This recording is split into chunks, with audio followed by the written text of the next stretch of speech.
6 or 7 other guys who are actually real kinetic warriors who are having a problem, adjusting and stuff like that. What if one of the most iconic sitcoms ever made was hiding something in plain sight? For decades, Frasier has been praised for its brilliance, but there's a piece of the story that fans never picked up on. Not because it wasn't there, but because no one knew where to look. At the center of it all is Kelsey Grammer, whose real-life experiences were far more intense than anything shown on screen. And in ways no one expected, those experiences may have shaped the show itself. Now, years later, Grammer is finally revealing the truth. And it's the kind of detail that will make you rethink everything you thought you knew about Frasier. Tragedy shaped the man behind Frasier. Kelsey Grammer was born in 1955, but stability never really had a chance to take hold in his early years. By the age of 2, his parents had already separated, setting him and his younger sister Karen on a new path with their mother. That journey took them from the Virgin Islands to New Jersey, where they moved in with their maternal grandparents. In that home, one figure quietly stepped into a central role: his grandfather, Gordon Cranmer. He wasn't just family. He became the steady presence, the guide, the man who filled the space a father might have occupied. For a young Kelsey, that bond ran deep. So when Gordon died of cancer, the loss hit with full force. He was just 12 years old, standing at the edge of adolescence, suddenly without the man who had helped shape his understanding of what it meant to grow up. Even years later, that influence never faded. In many ways, the foundation of who he would become, both as a man and as an actor, was built during those quiet, formative years under his grandfather's watch. But life wasn't done testing him. By 1968, at just 13 years old, Kelsey had already experienced more grief than most people his age. And then came another devastating blow. His father, Frank Allen Grammer, who had moved on and was living in St. Thomas, was killed in a shocking act of violence. A man named Arthur B. Niles set a fire outside the house, drawing Frank out into the open before shooting him multiple times. It wasn't a random act, at least not in the eyes of many who knew the situation. Frank had built a reputation as a bold and controversial publisher, unafraid to challenge political tensions in the Virgin Islands. His voice had made him known, and, some believed, made him a target. The man responsible was later found not guilty by reason of insanity, but that verdict did little to soften the impact on a teenage boy trying to process such a violent loss. What made it even harder was what came after. Years later, Kelsey would learn through a tabloid that his father's killer had been released. The news didn't come with warning or sensitivity. It simply appeared, reopening a wound that had never fully healed. Still, through all of it, something in him kept moving forward. As a teenager, his talent for acting began to stand out. That passion carried him to Juilliard School, one of the most prestigious performing arts schools in the world. It was a major opportunity, the kind that could shape a career. But opportunity didn't mean ease. Life in New York quickly became a grind. To survive, Kelsey took on multiple jobs, cleaning hotels at night, working construction during the day, pushing himself just to stay afloat. Even that wasn't always enough. For a time, he had no place to live, sleeping in a park and relying on the school's facilities just to get through each day.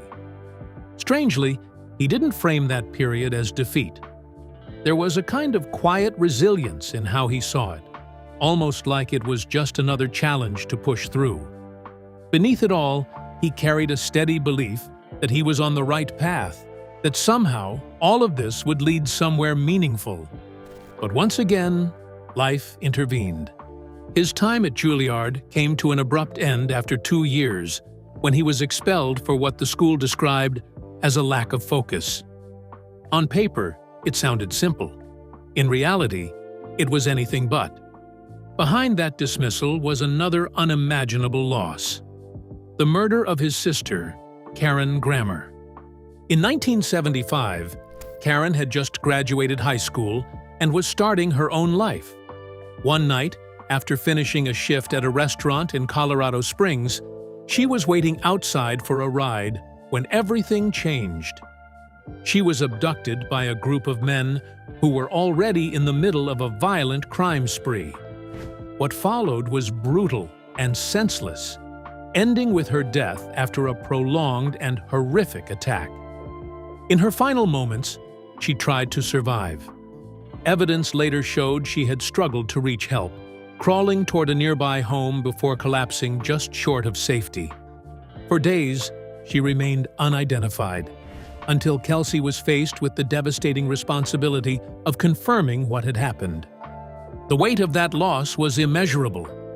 It wasn't just grief. It was trauma layered with anger, confusion, and a kind of guilt that often defies logic but refuses to let go. And the tragedies didn't stop there.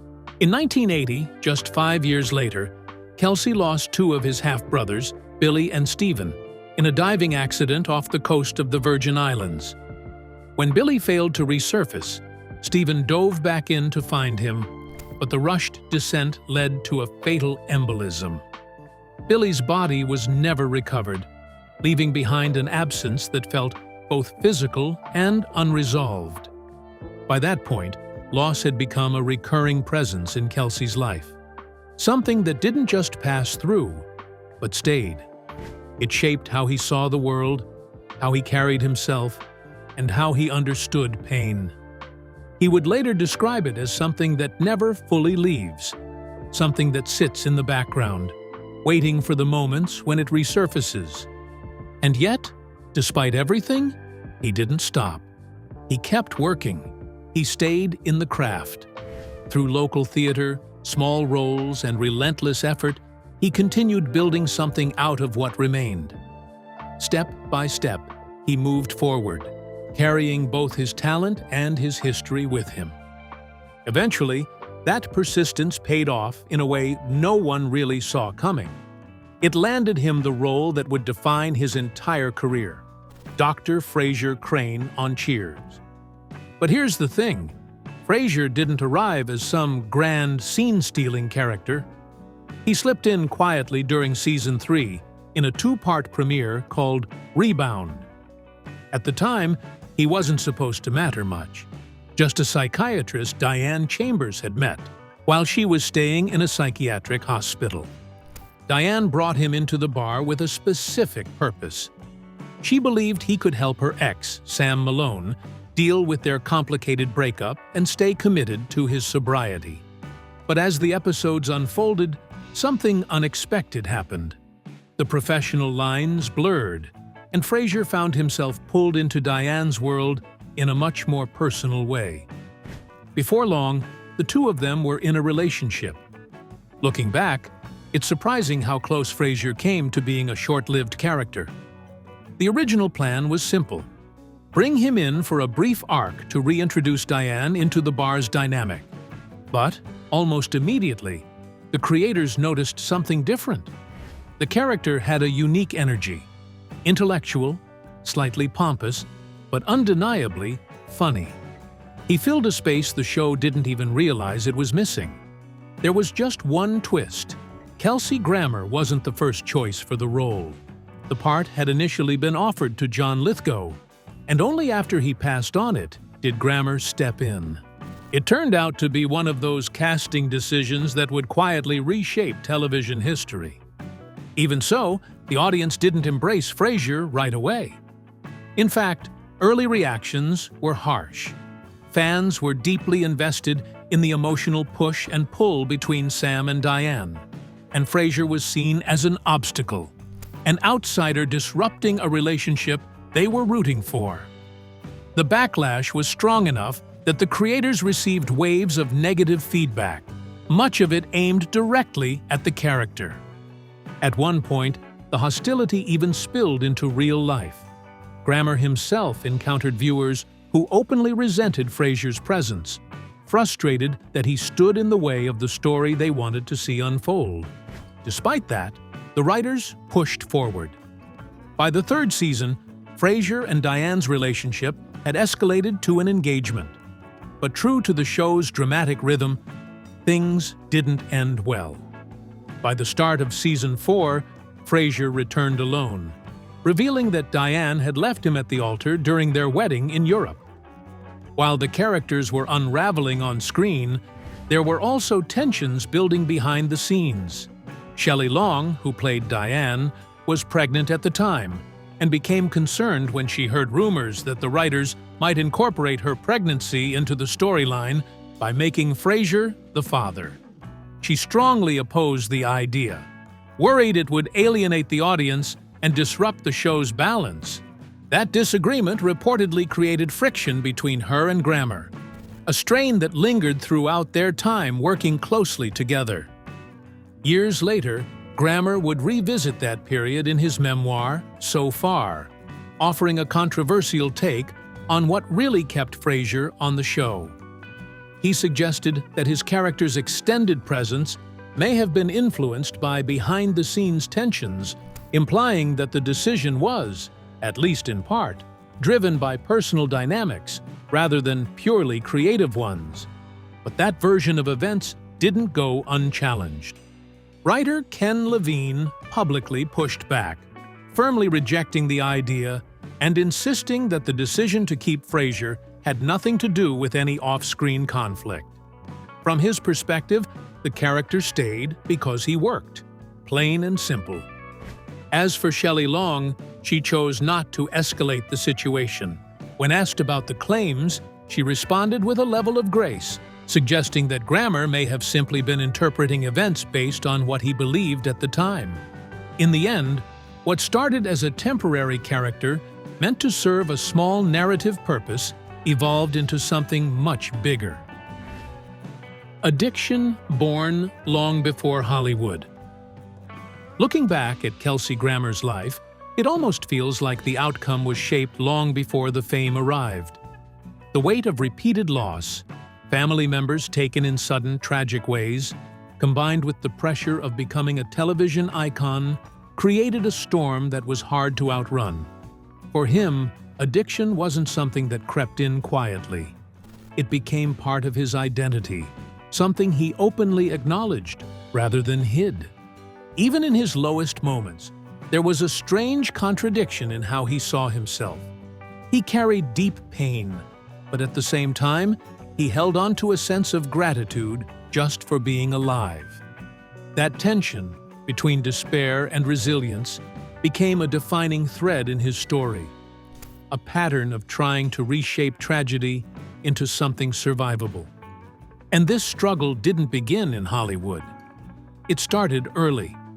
His first experience with alcohol came at just 9 years old, long before fame entered the picture. By the time he stepped into the role that would make him a household name, Dr. Frasier Crane on Cheers, his personal life was already on unstable ground. As audiences embraced the polished, composed psychiatrist on screen, the reality behind the scenes told a very different story. In 1987, he was arrested for driving under the influence. A year later, he was back in trouble, this time for cocaine possession after a routine traffic stop in North Hollywood uncovered drugs in his pocket. To his credit, he didn't deny it.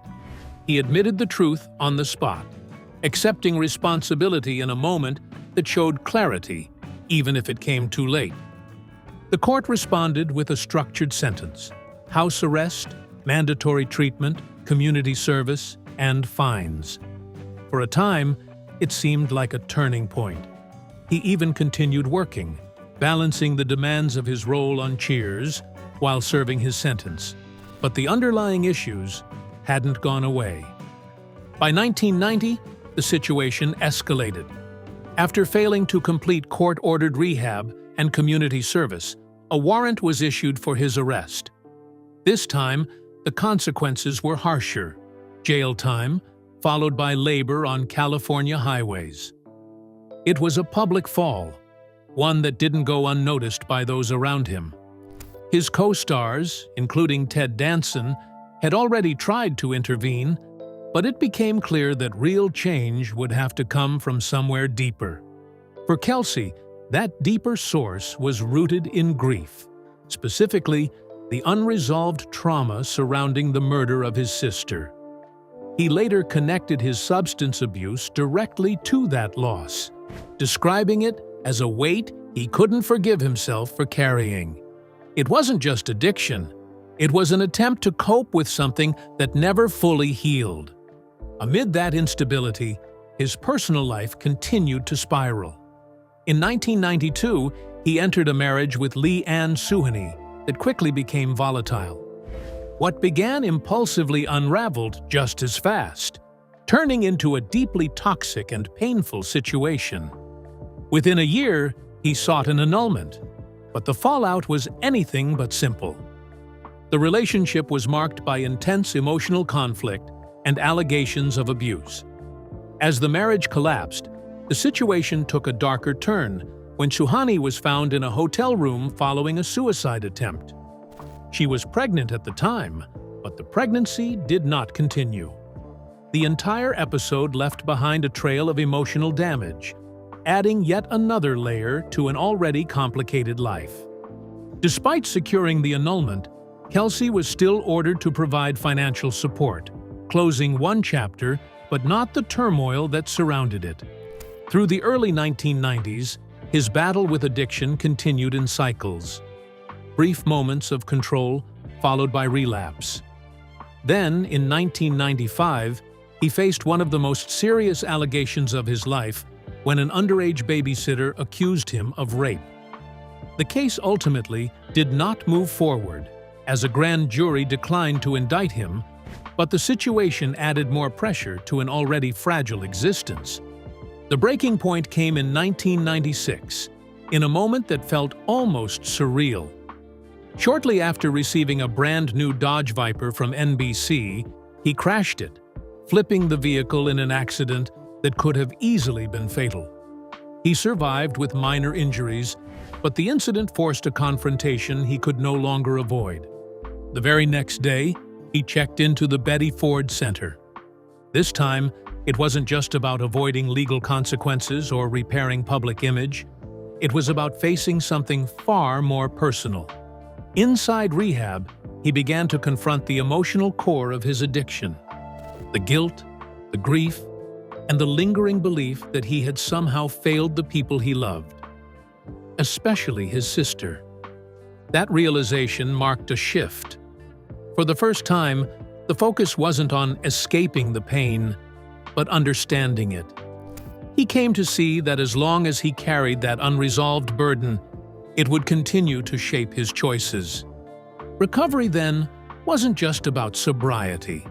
It was about learning how to live with what couldn't be changed. A Hollywood love story gone wrong. Back in 1997, Kelsey Grammer stepped into his third marriage, tying the knot with Camille Donatacci, a former dancer and Playboy playmate.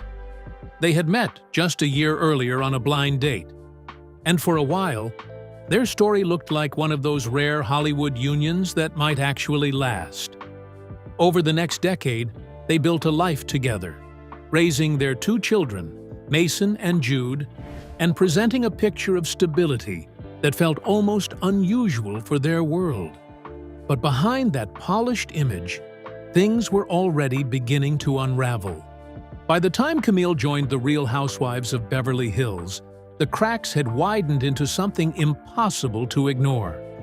While she was stepping into the spotlight, filming what would become a defining chapter of her public life, Kelsey was quietly starting another relationship.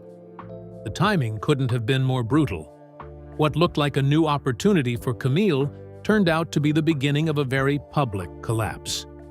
In a twist that still raises eyebrows, Kelsey had been the one who encouraged her to join the show after 13 years of marriage. Later, he would explain that decision as a kind of repayment, saying he felt he owed her fame after what he described as unhappy years together. But from Camille's perspective, the story felt very different. She believed there was a more calculated motive behind it, that putting her on television created distance, giving him the space to move on while she remained unaware of what was really happening. And when the truth finally surfaced, it didn't come from him. In June 2010, a friend reached out to Camille after spotting Kelsey with another woman, Kate Walsh. It was the kind of phone call that changes everything in an instant. Camille tried to confront him immediately, but his initial response was cold and delayed.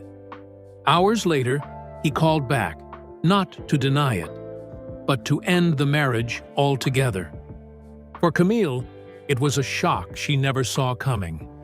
She wasn't ready to walk away, especially with 2 children involved, but Kelsey had already checked out emotionally. The conversation that followed was distant, almost detached, leaving her feeling dismissed at a moment when everything around her was falling apart. And all of this was unfolding while cameras were rolling. As the first season of the show aired, viewers weren't just watching reality TV drama, they were witnessing the real-time breakdown of a marriage. Camille later described feeling completely blindsided, as if her entire life had shifted overnight, with no warning and no control. What followed only made things stranger. In 2011, their already bitter split took an unexpected turn when a bizarre email surfaced, sent from Kelsey's account, with an insult that felt more like something out of a schoolyard than a Hollywood fallout. Kelsey denied sending it, claiming his account had been hacked. According to him, whoever gained access chose not to exploit sensitive information, but instead sent out a petty jab before disappearing. He later shut down the account entirely, trying to close that chapter of the drama. But the damage to their public image was already done. Even after the divorce, the tension between them never really settled. Interviews became subtle battlegrounds. In one conversation with Graham Bensinger, Kelsey insisted he avoided talking about Camille, while simultaneously criticizing her for doing exactly that. The contradiction didn't go unnoticed. Then came a deeper layer to the story. Kelsey described a period of personal tragedy, surviving a heart attack and losing his mother shortly after, and claimed that during that time, Camille pushed for a divorce, marking the final breaking point for him. Camille quickly rejected that version of events, publicly stating that it wasn't true and accusing him of reshaping the narrative. By the time the legal battle ended in 2011, the financial outcome was staggering. Without a prenup, Camille walked away with roughly $30 million, half of their estimated $60 million fortune, along with a share of his retirement savings and ongoing support payments. She later defended the settlement, making it clear she believed she had earned it through years of partnership and contribution to their shared life. Custody of their children leaned in her favor, with Mason and Jude primarily living with her in Los Angeles, while Kelsey remained involved from a distance. But even before the ink on the divorce papers had dried, a new chapter had already begun. Kelsey had met Katie Walsh on a flight to London, a chance encounter that quickly turned into something more. He would later describe their early connection as almost cinematic. Snowy nights, quiet conversations, a sense of something beginning while something else was ending. The timeline, however, raised questions, as their relationship appeared to have started well before his marriage officially ended. Still, once the divorce was finalized, there was no hesitation. Just over 2 weeks later, Kelsey and Kaite were married. It was fast, even by Hollywood standards, but he stood by the decision, saying those closest to him believed it was simply in his nature to be married.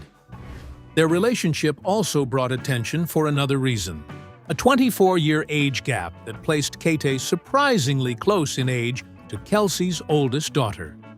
Yet, despite the scrutiny, the marriage endured. Interestingly, this pattern wasn't entirely new. Kelsey's previous relationships had also involved significant age differences, and at least one former partner, Tammy Balashowski, spoke out after the split, suggesting that his tendency to move from one relationship to another had deeper emotional roots. She described a man driven by a need for external validation, someone who struggled to find stability on his own. And yet, against that complicated history, his fourth marriage proved unexpectedly steady.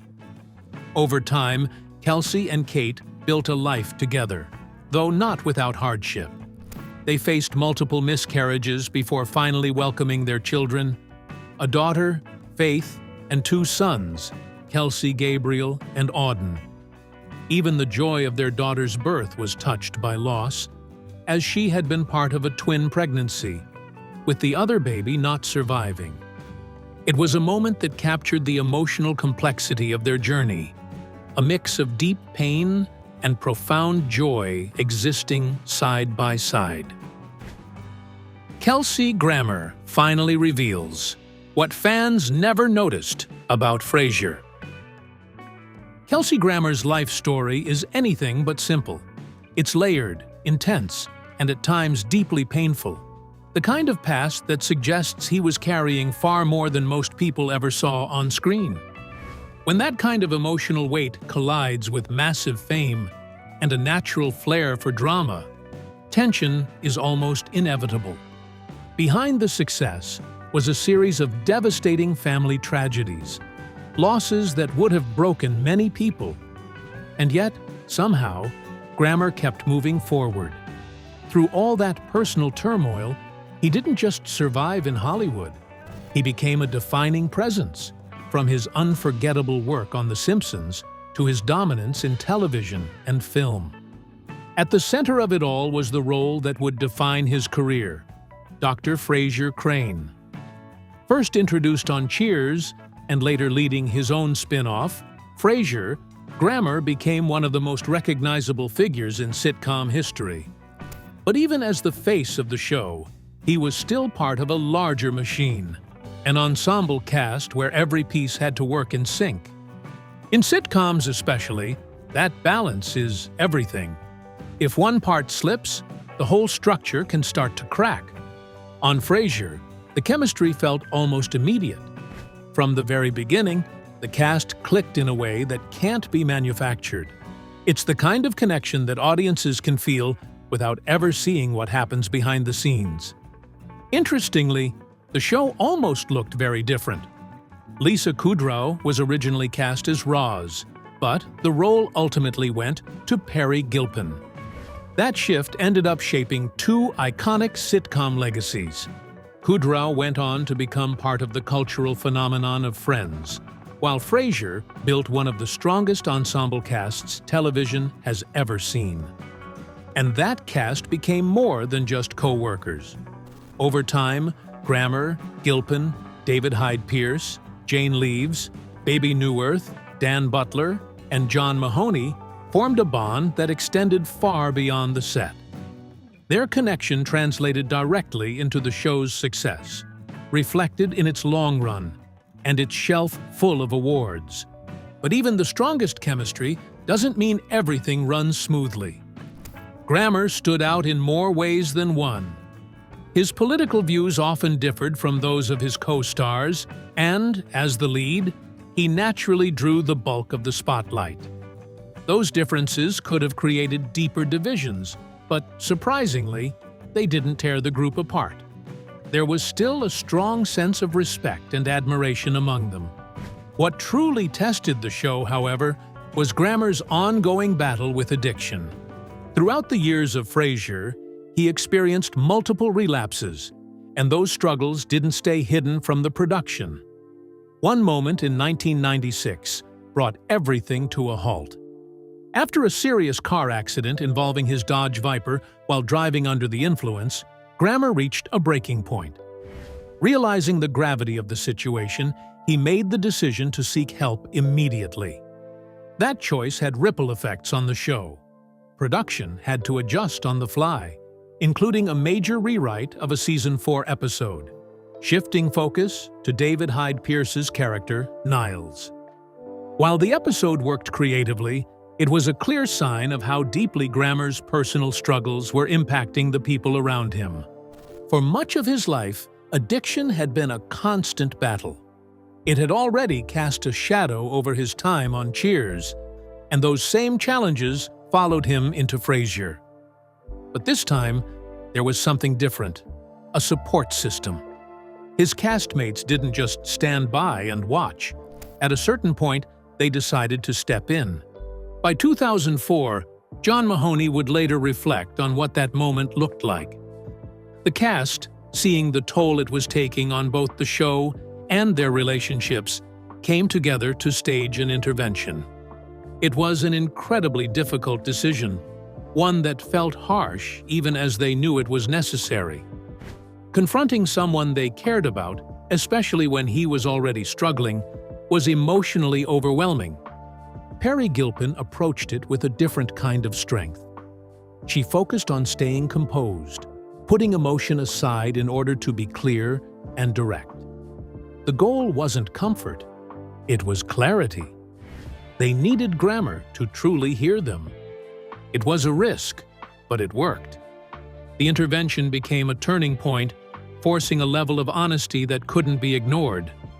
And while the moment itself was painful, it ultimately helped shift the course of Grammer's life. Years later, that impact could still be felt. In quiet acknowledgments, in moments of gratitude, and in the understanding that without that support, the story might have ended very differently.